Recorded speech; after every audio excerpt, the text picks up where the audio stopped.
چنانچہ ہمارے اکابرین کا تقوی صرف کھانے پینے کی حد تک نہیں تھا، پوری زندگی تقوی پوری زندگی پر محیط ہوتا ہے، معاملات میں، معاشرت میں، عبادات میں، ہر چیز میں تقوی۔ سیدنا امام اعظم ابو حنیفہ رحمۃ اللہ علیہ، ان کو اللہ رب العزت نے کمال تقوی عطا کیا تھا، حیران ہوتے ہیں ان کے تقوی کے اوپر۔ واقعی وہ تقوی کے معاملے میں اپنے ہم اثر لوگوں سے بازی لے گئے تھے۔ ان کے تقوی کا معاملہ سن لیجئے۔ ایک بندہ مسئلہ پوچھنے آیا، حضرت میری بکری گم ہو گئی، بتایا کہ بھئی یہ کر لو، وہ چلا گیا۔ اب دوسرے بندے کو بلا کے پوچھا کہ بکری کی عمر کتنی ہوتی ہے؟ اس نے کہا جی بکری کی عمر ہوتی ہے اتنے سال۔ جتنے سال اس نے کہا اتنے سال بازار سے بکری کا گوشت خرید کر کھانا چھوڑ دیا کہ کہیں یہ وہ چوری کی بکری نہ ہو۔ اللہ اکبر کبیرہ، حیران ہوتے ہیں۔ کپڑے کی دکان تھی، ایک تھان اس میں تھوڑا عیب والا تھا، تو اپنے خادم کو بتا دیا کہ جب کوئی بندہ خریدے تو پہلے دکھانا کہ اس میں یہ عیب ہے، پھر وہ جتنی قیمت پہ خریدنا چاہے خرید لے۔ اس نے کہا جی بہت اچھا۔ اللہ کی شان، ایک دن آپ واپس تشریف لائے تو وہ تھان اپنی جگہ پہ نہیں تھا۔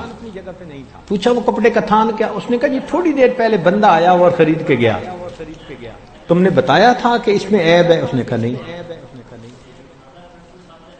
تو فرمایا کہ اس تھان کی کتنی قیمت؟ جتنی قیمت اس تھان کی بنی تھی پوری کی پوری اللہ کے راستے میں صدقہ کر دی، میرے لیے استعمال کی ضرورت نہیں۔ دکاندار کبھی ایسا بھی کرتا ہے؟ اللہ اکبر۔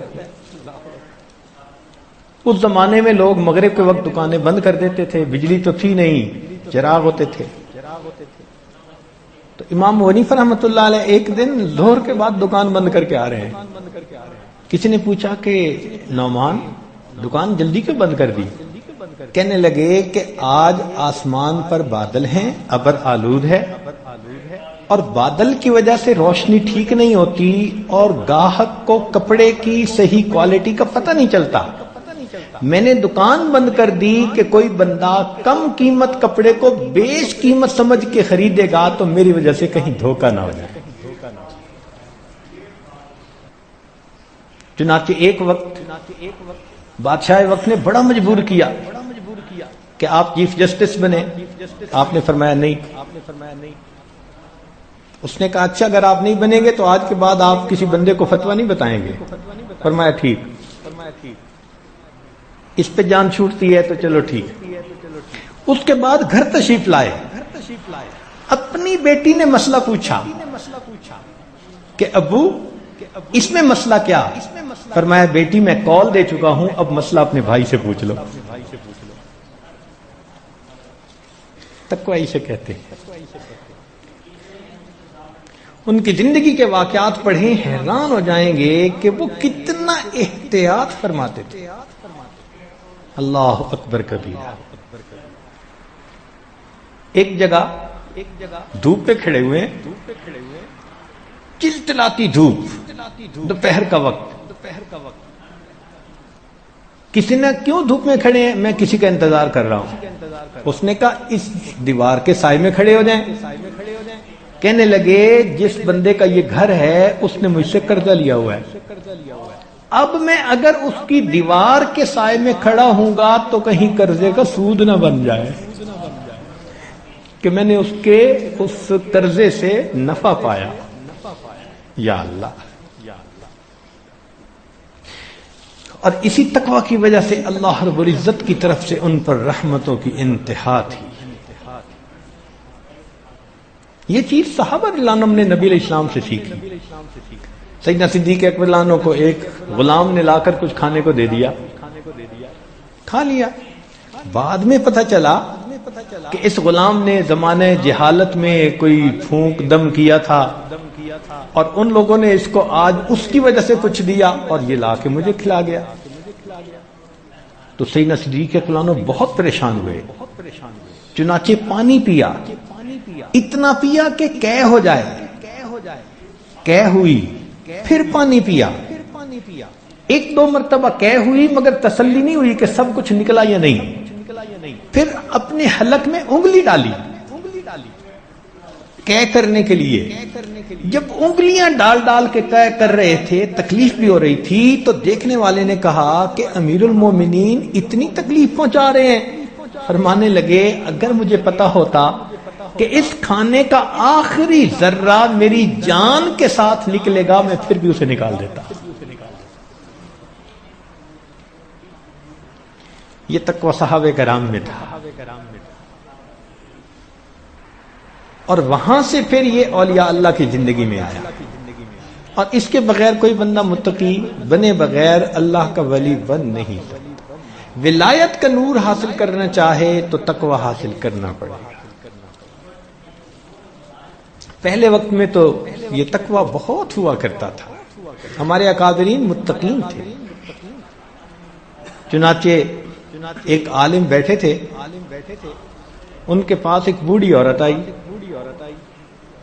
اس نے آ کے مسئلہ پوچھا، کہنے لگی کہ میں چاند کی روشنی میں سوت کاٹ رہی تھی رات کو، وقت کا حاکم گزرا اور اس کے لیے کندیلیں جلائی ہوئی تھی، روشنی جلائی ہوئی تھی، لوگ آگے پیچھے روشنی لے کے چل رہے تھے. مجھے اس وقت دھیان نہ رہا، جتنی دیر وہ گزرا میں اپنا سوت کاٹتی رہی. اب مجھے احساس ہوا کہ میں نے تو حاکم کی روشنی میں سوت کاٹا، بتاؤ میرے لیے جائز ہے یا میرے لیے حرام؟ تو انہوں نے کہا کہ تیرے لیے جائز نہیں ہے.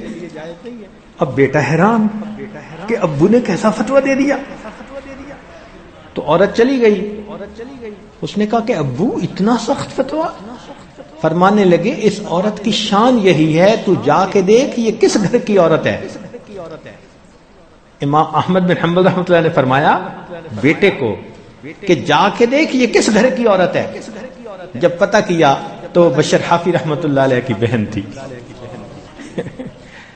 تو امام احمد بن حنبل رحمۃ اللہ علیہ فرمانے لگے کہ اس کا مسئلہ پوچھنا بتا رہا تھا کہ یہ کسی بڑے گھرانے کی جان ہے. اتنے متقی لوگ ہوا کرتے تھے. اب دیکھیں ایک عورت، بوڑھی عورت، اس پر بھی مسئلہ پوچھ رہی ہے. وہ خود تو چل کے کہیں نہیں نہ گئی، حاکم گزرا تھا، مگر حاکم کی روشنی سے ہم نے فائدہ لیا. اب بتاؤ یا اللہ. ہمارے قریب کے زمانے میں حضرت مرزا مظہر جانا رحمت اللہ بہت متقی، کھانے پینے میں بہت موتا. ایک مرتبہ ایک آدمی انگور لے کے آیا، حضرت نے انگور توڑا، منہ تک لائے اور پھر واپس رکھ دیا. اس نے کہ حضرت کھائیں. حضرت میں نہیں کھاؤں گا. حضرت میں نے خریدے ہیں، آپ کھائیے. وہاں گیا نہیں میں نہیں کھاؤں گا. حضرت کیوں نہیں کھائیں گے؟ فرمان لگے اس لیے کہ مجھے اس میں سے مردوں کی بو آ رہی ہے. وہ بڑا حیران ہوا کہ انگور میں سے مردوں کی بو آ رہی ہے. اس نے کہا حضرت میں نے تو خریدے ہیں ایک بندے سے. تو میں نہیں کھاؤں گا. اب وہ بندہ اٹھا اور گیا اس کے پاس جہاں سے اس نے انگور خریدے تھے کہ بھئی یہ انگور تم نے کہاں سے لیے؟ اس نے کہا ایک بندے نے اگائے ہوئے ہیں، وہ آتا ہے اور بیچ جاتا ہے، میں خرید لیتا ہوں. وہ بندہ کون؟ جب پتہ کیا تو اس بندے نے قبرستان کی زمین پر ناجائز قبضہ کر کے وہاں بیلیں لگائی ہوئی تھی. وہاں اگنے والی بیل کے انگور سے انہوں نے محسوس کر لیا کہ یہ مردے کی بو آ رہی. اتنا اس وقت ان کی بصیرت ہوتی تھی، کشف تیز ہوتا تھا. حضرت غلام علی دہلوی رحمت اللہ علیہ، مرزا مظہر جانا رحمت اللہ علیہ کے بہت اجل خلیفہ، فرماتے ہیں کہ میں ایک مرتبہ کسی دعوت میں چلا گیا اور اس دعوت میں مشتبہ لقمہ میرے منہ میں آ گیا، تو آنے سے میری کیفیات ساری کی ساری دب گئی، قبض کی کیفیت طاری ہو گئی۔ کئی دن میں کوشش کرتا رہا مگر کیفیات دوبارہ بحال نہ ہوئی۔ میں اپنے شیخ مرزا مظہر جان رحمۃ اللہ علیہ کی خدمت میں حاضر ہوا۔ میں نے کہا حضرت اس طرح مشتبہ کھانا کھا لیا اور مجھے بعد میں احساس ہوا میری کیفیات جو ہیں وہ دب گئی ہیں۔ حضرت نے فرمایا کہ روزانہ میرے پاس آیا کرو، میں تمہارے اوپر خصوصی توجہ ڈالوں گا۔ فرماتے ہیں ایک مرتبہ مشتبہ کھانا کھانے کا وبال یہ تھا کہ میں 40 دن ان کی صحبت میں گیا۔ حضرت ایسی توجہ ڈالتے تھے، ہاتھی پہ ڈالتے تو برداشت نہ کر سکتا، اس کے بعد اس لقمے کی ظلمت میرے سینے سے دور ہوئی۔ 40 دن کے بعد ہم نے کبھی کھانا کھاتے ہوئے دیکھا؟ یہ کھانا آیا کہاں سے ہے؟ حالانکہ یہ فرض ہے، شریعت میں فرض ہے کہ کھانا کھانے سے پہلے دیکھے یہ حلال ہے یا حرام ہے، یہ فرض ہے بندے۔ ہمارے گھروں میں ہوتا ہے ٹریش کین، جو چیز ہے اس کے اندر ڈال دو۔ آج ہم نے پیٹ کو ایسا بنا لیا، ادھر کی چیز بھی ڈال لو اور ادھر کی چیز بھی ڈال لو، یہ نہیں سوچتے کہ اگر چیز دوسرے کی ہے پیٹ تو اپنا ہے نا، اور اس کا نقصان تو اپنے کو ہوگا۔ اس لیے کھانے پینے میں بہت احتیاط کرنے کی ضرورت ہے۔ حضرت مولانا احمد علی لاہوری رحمۃ اللہ علیہ فرمایا کرتے تھے کہ میرے پاس کوئی شخص 40 دن قیام کرے، میرے پاس کوئی شخص 40 دن قیام کرے اور اس قیام میں وہ کھانا میری مرضی کا کھائے۔ 40 دن قیام کرے اور 40 دن میں کھانا میری مرضی کا کھائے، اب اگر اس کے سینے میں ولایت کا نور نہ آئے تو میرا نام بدل دے۔ اس کھانے کا انسان کی روحانیت پہ اتنا اثر ہوتا ہے۔ چنانچہ ہمارے پردادا شیخ حضرت خواجہ فضل علی قریشی رحمۃ اللہ علیہ بہت متقی، بہت اتنا تقویٰ کہ حیران، بہت احتیاط فرماتے تھے، بہت زیادہ احتیاط فرماتے تھے، کھانے پینے میں بہت زیادہ احتیاط فرماتے تھے، یہاں تک کہ جب کہیں تبلیغی سفر پر نکلتے تھے تو اپنا کھانے کا سامان اپنے ساتھ رکھا کرتے تھے، کسی کے گھر سے نہیں کھاتے تھے۔ شرط ہوتی تھی کہ میں آپ کے ہاں ٹھہروں گا، کھانا میرا اپنا ہوگا، گھی، آٹا، دال، یہ چیز اپنے پاس ہوتی تھی۔ ایک خادم ہوتا تھا، بس وہ پکاتا تھا اور حضرت وہی تھوڑا سا کھانا کھاتے تھے۔ فرماتے تھے میں وقت تب دوں گا جب شرط یہ کہ کھانا میرا اپنا۔ یا اللہ، ان کے خلیفہ تھے حضرت خواجہ عبد المالک، چوک قریشی میں رہتے تھے۔ وہ فرمانے لگے کہ میں ایک دفعہ سفر میں حضرت کے ساتھ، حضرت نے مجھے فرمایا کہ دیکھو تم میرا کھانا پکاتے ہو، مگر میں چاہتا ہوں کہ میرے کھانے کو کسی کبیرہ گناہ کرنے والے بندے کا ہاتھ نہ لگے۔ تو میں نے کہا جی بہت اچھا، میں خود کھانا پکاؤں گا۔ کہنے لگے میں کھانا سفر میں پکاتا رہا۔ ایک دن کھانا پکایا اور میں نے دسترخوان حضرت کے سامنے بچھایا، اتنے میں وہ شہر کا جو کوئی کونسلر بڑا تھا وہ حضرت سے دعا کروانے آ گیا۔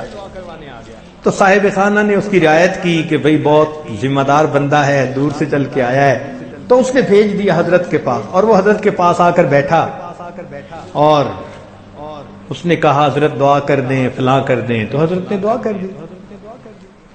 اب جب وہ چلا گیا تو کہتے ہیں کہ میں نے حضرت کے سامنے کھانا رکھا، حضرت نے کہا میں نے تو کھانا نہیں کھانا، میں نے تمہیں کہا ہوا نہیں کہ میرے کھانے کے لیے شرط ہے؟ میں نے کہا حضرت کھانا تو میں نے پکایا۔ فرمان لگے نہیں۔ جب بہت دیر میں سوچتا رہا اور میں نے کہا کہ حضرت میں نے کسی کو ہاتھ نہیں لگانے دیا، فرمان لگے جب تم دسترخوان لگا رہے تھے تو کونسلر صاحب بیٹھے تھے، وہ داڑھی منڈے نے میرا کھانا اٹھا کے دسترخوان پہ رکھا تھا۔ داڑھی منڈے شخص نے میرا کھانا اٹھا کے جو تم نے رکھا ہوا تھا وہ اٹھا کے دسترخوان پہ رکھا، میں اب کھانا نہیں کھاؤں گا۔ یا اللہ، ہماری سمجھ سے باہر ہے یہ چیز، لیکن ایسے بھی لوگ دنیا میں گزرے ہیں۔ اس کا نتیجہ کیا نکلا کہ ایک دن حضرت تشریف لائے تو بہت سارے لوگ آئے ہوئے تھے۔ حضرت کے ہاں 150 200 300 لوگ عمومی طور پر رہا کرتے تھے۔ بڑے بڑے اکابر، مولانا احمد علی ہر رحمۃ اللہ علیہ جیسے اکابر بھی وہاں جاتے تھے۔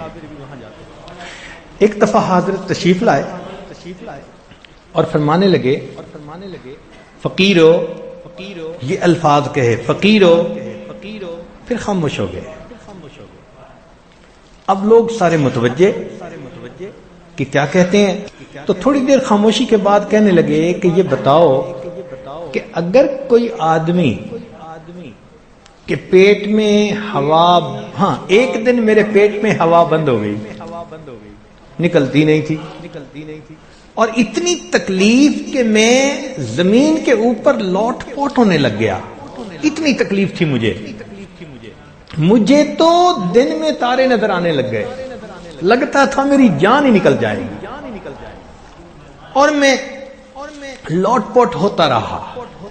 اب سارے حیران ہیں کہ یہ کوئی بتانے کی بات ہے جو حضرت صاحب سارے لوگوں کو بتا رہے ہیں کہ پیٹ میں ہوا بند ہو گئی اور نکل نہیں رہی تھی، اور میں لوٹ پوٹ ہو رہا تھا، اور مجھے تکلیف ہو رہی تھی، اور جان نکلنا نظر آ رہا۔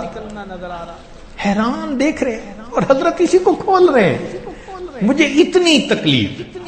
اور یہ بات کر کے فرمایا کہ بتاؤ جو بندہ اپنے پیٹ سے گندی ہوا کے نکلنے کا محتاج ہو وہ کوئی بڑا بول سکتا ہے؟ کہتے ہیں ساری جماعت حیران۔ جب یہ کہا کہ جو آدمی اپنے پیٹ سے گندی ہوا کے نکلنے کا محتاج ہو وہ کوئی بڑا بول سکتا ہے؟ تو سب نے کہا نہیں۔ فرمانے لگے تو اس لیے میں آج آپ کو تحدیث نعمت کے طور پر یہ سنا رہا ہوں کہ رات مجھے خواب میں نبی علیہ الصلوۃ والسلام کی زیارت نصیب ہوئی۔ نبی علیہ السلام نے ارشاد فرمایا فضل علی جیسے متبع سنت جماعت تو نے تیار کی ہے من حیث الجماعت دنیا میں موجود نہیں ہے۔ یہ الفاظ فرمائے۔ اللہ اکبر کبیرہ، یہ تقویٰ تھا ان کا، اللہ کے ہاں قبولیت تھی، فنا فی ذکر تھے، ایک ایک سنت دیہاتی نوجوان بوڑھوں کو بھی سکھایا کرتے تھے۔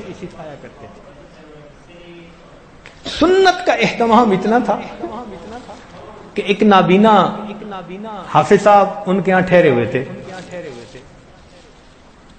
جیسے بہت سارے لوگ آتے ہیں تو خانقاہ میں ٹھہرتے ہیں، مدتوں سے ٹھہرے ہوئے تھے۔ اب ایک دن جمعہ کا دن تھا، مسجد کے اندر سرکنڈے کی چھت تھی اور بھیڑوں نے وہاں ایک اپنا جگہ بنا لی تھی، اور وہ کبھی اس کو کاٹ دیتی تھی بھیڑ، کبھی اس کو کاٹ دیتی تھی، تکلیف تھی لوگوں کو۔ لوگوں حافظ صاحب کے ذہن میں خیال آیا کہ آج بھیڑوں کو یہاں سے بھگائیں۔ انہوں نے ایک لاٹھی لے کے اس کے اوپر کپڑا باندھا اور آگ لگوائی، اور سرکنڈے کی چھت اور اوپر آگ جو بھیڑوں کو دکھائی تو وہ بھیڑیں تو کیا مرتی، چھت نے آگ پکڑ لی۔ اس زمانے میں جب 1 روپے کی بڑی قیمت ہوا کرتی تھی، مسجد کی چھت بھی جلی، گھروں کی چھت بھی، اور گھر کے حضرت فرماتے تھے کہ 30-40 ہزار روپے کا نقصان ہوا لوگوں کا۔ وہ بستی میں پھیل گئی آگ، ایک چھت سے دوسری تیسری۔ خیر حضرت کو پتا چلا، آئے لوگ، پتہ کیا یہ کس نے کیا، جی وہ حافظ صاحب۔ تو حضرت خاموش ہو گئے، فرمایا اللہ کو ایسے ہی منظور تھا، مقدر میں ایسا ہی تھا۔ تیسرا دن ہوا تو ایک آدمی بیٹا ہوا اور وہ مٹھائی لے کے آیا، حضرت میرے ہاں بیٹا ہوا اور میں خوشی کی وجہ سے ان سب سالکین کے لیے مٹھائی لایا ہوں. تو حضرت نے وہ مٹھائی لوگوں میں بھی تقسیم کی اور اس میں حافظ صاحب کو پوچھا وہ کدھر ہیں بھائی؟ ان کو تو نظر نہیں آ رہے. حضرت نے ان کی مٹھائی اپنی چادر کے کونے میں باندھ لی. اچھا جب ملیں گے تو میں ان کو دوں گا. محبت اتنی، اتنا نقصان پرواہ نہیں. مٹھائی تقسیم کی، ان کا نام لیا، پوچھا وہ کہاں ہے؟ ان کا جی ابھی تو موجود نہیں ہے. 2 دن 3 دن گزر گئے، اب وہ حافظ صاحب مل نہیں رہے. تو وہ تو اصل میں آگ لگنے کے بعد وہاں سے قریبی ایک بستی میں جا کے چھپ گئے تھے.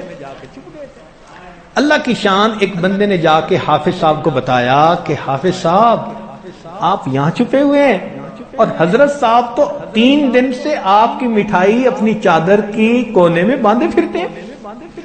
تو حافظ صاحب کو تسلی ہو گئی کہ حضرت صاحب مجھ سے ناراض نہیں ہے. حافظ صاحب واپس آ گئے.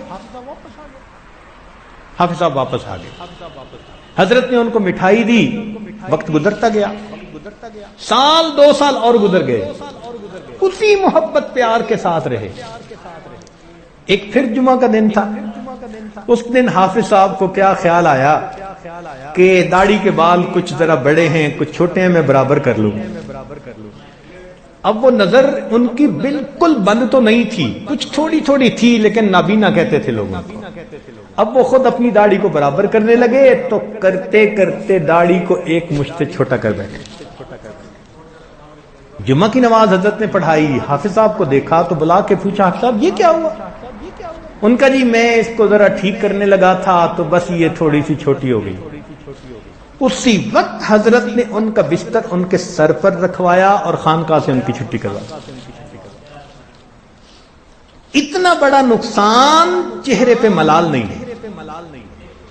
سنت کے بارے میں اگر اونچ نیچ ہوئی تو اسی وقت خانقاہ سے دھکا دے دیا. جاؤ پھر تم آئے کس لیے ہو یہاں. اتنی سنت کی اتباع ہوتی تھی. آپ کے خلیفہ حضرت خواجہ محمد عبد المالک صدیقی رحمت اللہ علیہ، اللہ رب العزت نے ان کو امام العلماء والصلحاء بنایا. چنانچہ جب ملک تقسیم ہوا تو بہت سارے علماء نے حضرت مدنی رحمت اللہ علیہ کو خط لکھا کہ پہلے تو آنا جانا تھا، مسئلہ ہوتا تھا تو آپ کی طرف رجوع کر لیتے تھے، اب ملک تقسیم ہو گیا، اب کیا کریں؟ تو حضرت مدنی رحمت اللہ علیہ نے 3 بندوں کے نام دیے کہ یہ پاکستان میں ہیں، جب تمہیں ضرورت ہو ان سے پوچھ لینا، میری ضرورت نہیں پڑے گی. ان میں سے ایک خواجہ عبد المالک صدیقی رحمت اللہ علیہ، نام لکھا ان کا. اکثر دارالعلوم دیوبند کے دورے پر جایا کرتے تھے اور ہر سال 2 ہفتے دارالعلوم دیوبند میں رہا کرتے تھے. حضرت صدیقی رحمت اللہ علیہ. ایک مرتبہ حضرت نے 1 ہفتے بعد جانے کا ارادہ کر لیا. تو اساتذہ کو پتہ چلا دارالعلوم کے کہ حضرت 1 ہفتے کے بعد جا رہے ہیں اس مرتبہ. تو حضرت تیاری کر رہے تھے. اتنے میں حضرت مدنی رحمت اللہ علیہ دارالحدیث میں تھے. انہوں نے حدیث کے درس کو موقوف کیا، روکا اور حضرت سے ملنے کے لیے آئے. حضرت سمجھیں کہ بس الوداعی ملاقات کے لیے آئے ہیں. پوچھا کہ کیسے تشریف لانا ہوا؟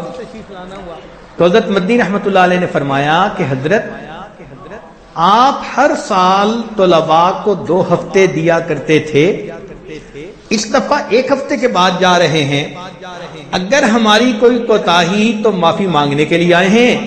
میں نے حدیث کا درس موقوف کر دیا، طلباء کمرے کے دروازے تک بیٹھے ہیں، جب تک 1 ہفتہ اور ایکسٹینڈ نہیں کریں گے ہم دارالحدیث میں نہیں جائیں گے. حضرت نے 1 ہفتہ اور رہنے کا ارادہ فرمایا. تب حضرت مدنی رحمت اللہ علیہ نے آ کے درس شروع فرمایا. حضرت مفتی کفایت اللہ رحمت اللہ علیہ طلباء کو درس دے رہے ہیں.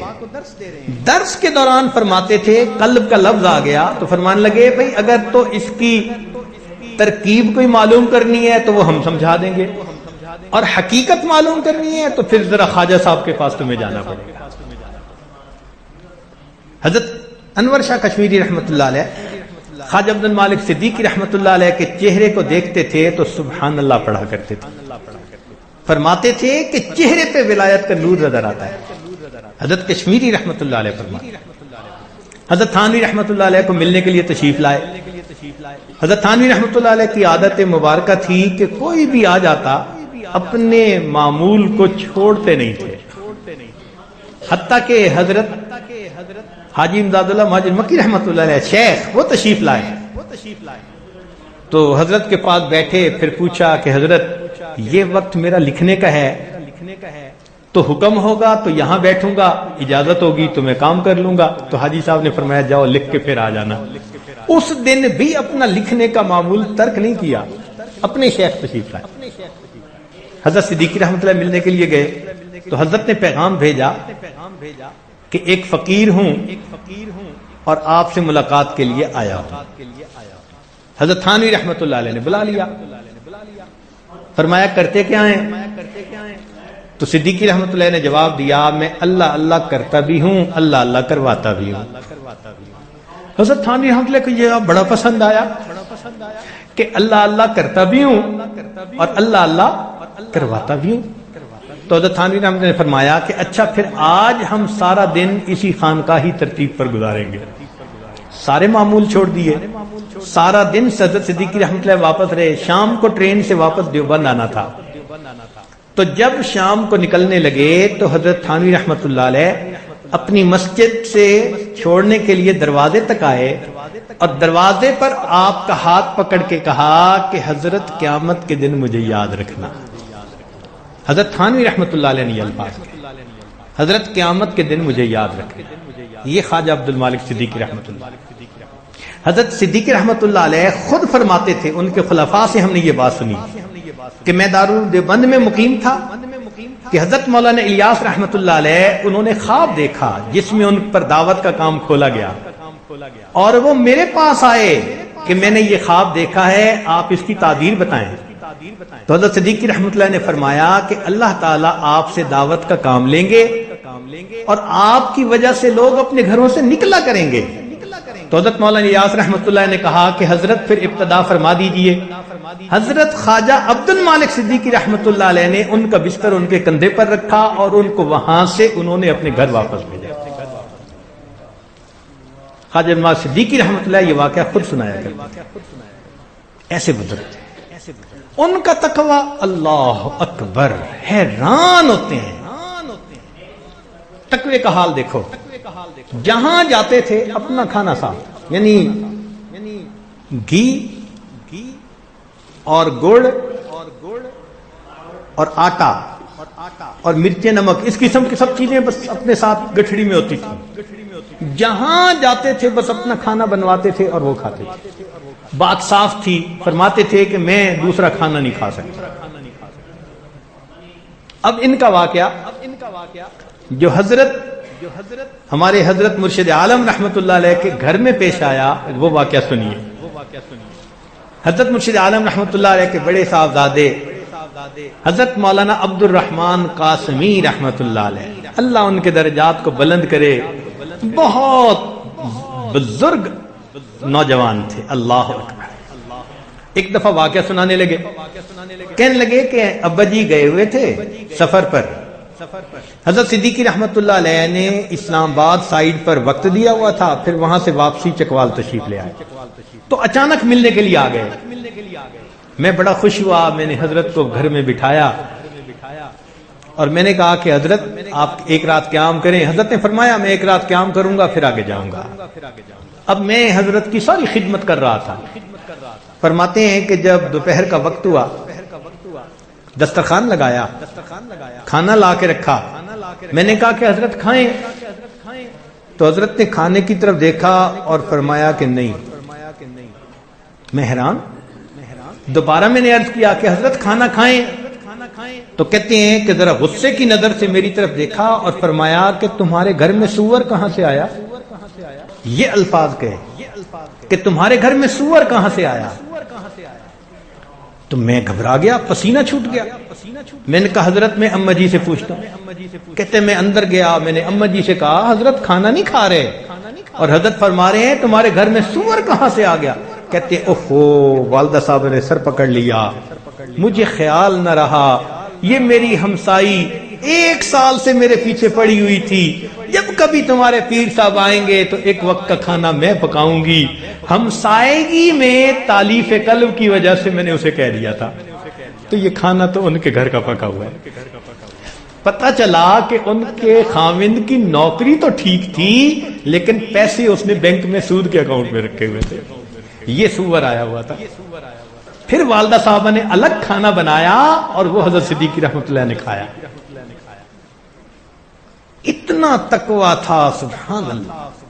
چنانچہ حضرت صدیقی رحمۃ اللہ ایک چھتری ہمیشہ سر پہ رکھتے تھے، ہاتھ میں رکھتے تھے، سردی گرمی ہر وقت۔ اب لوگ بڑے حیران کہ بھائی گرمیوں میں تو چلو دھوپ سے بچنے کے لیے، سخت سردی میں بھی چھتری ساتھ، ایسے لگتا تھا جیسے جذبے بدن بنی ہوئی ہے۔ تو ایک عالم نے پوچھا کہ حضرت سردی میں آپ نے یہ چھتری کیوں رکھی ہوئی ہے؟ تو حضرت عوام الناس کو ٹال دیتے تھے، علماء کو بتا دیتے تھے۔ تو جب اس عالم نے پوچھا نا کہ حضرت یہ چھتری کیوں رکھی ہوئی ہے، فرمایا کہ میں نے دھوپ سے بچنے کی نیت سے نہیں رکھی ہوئی، بلکہ میں اسے اپنے سر پہ رکھتا ہوں، جب کبھی دائیں طرف سے کوئی غیر محرم دور سے آ رہی ہوتی ہے تو میں اس چھتری کو یوں کر لیتا ہوں، اور بائیں طرف سے آتی ہے تو چھتری کو یوں کر لیتا ہوں، میں غیر محرم کا کپڑا بھی نہیں دیکھتا۔ تقوی سے کہتے ہیں۔ اور پھر نظر کی اس عبادت کا اجر کیا ملا؟ جو اللہ کا وعدہ کہ جس نے غیر سے اپنے نظر کی حفاظت کی میں اسے عبادت کے اندر لذت عطا فرماتا ہوں۔ اکوڑا خٹک مدرسہ بہت بڑا مدرسہ ہے، حضرت وہاں تشریف فرما تھے تو حضرت کو امامت کے لیے کہا گیا۔ حضرت امامت کے مصلی پہ کھڑے ہوئے، مکبر نے تکبیر کہہ دی، اور تکبیر کے تھوڑے سے وقفے کے بعد حضرت نے تحریمہ باندھی۔ اب علماء ساتھ تھے، چونکہ حضرت کے تقریباً 300 خلفاء سارے کے سارے مفتی، علماء، قراء، محتمم حضرات ہوتے تھے، اس لیے امام العلماء کہا جاتا تھا، تو علماء کا مجمع تھا۔ تو ایک عالم نے پوچھا کہ حضرت وہ اقامت جب کہی گئی تو اس کے کچھ دیر کے بعد آپ نے تحریمہ باندھی، طبیعت ٹھیک تھی، خیریت تھی؟ تو حضرت نے فرمایا ہاں مولانا، آپ مولوی لوگ ہیں، آپ لوگوں کی کیفیت تو ہر وقت بنی ہوئی ہوتی ہے، میں تو فقیر آدمی ہوں، مصلی پہ کھڑا ہوتا ہوں، جب تک سامنے بیت اللہ نظر نہیں آتا میں تکبیر کی نیت نہیں باندھا۔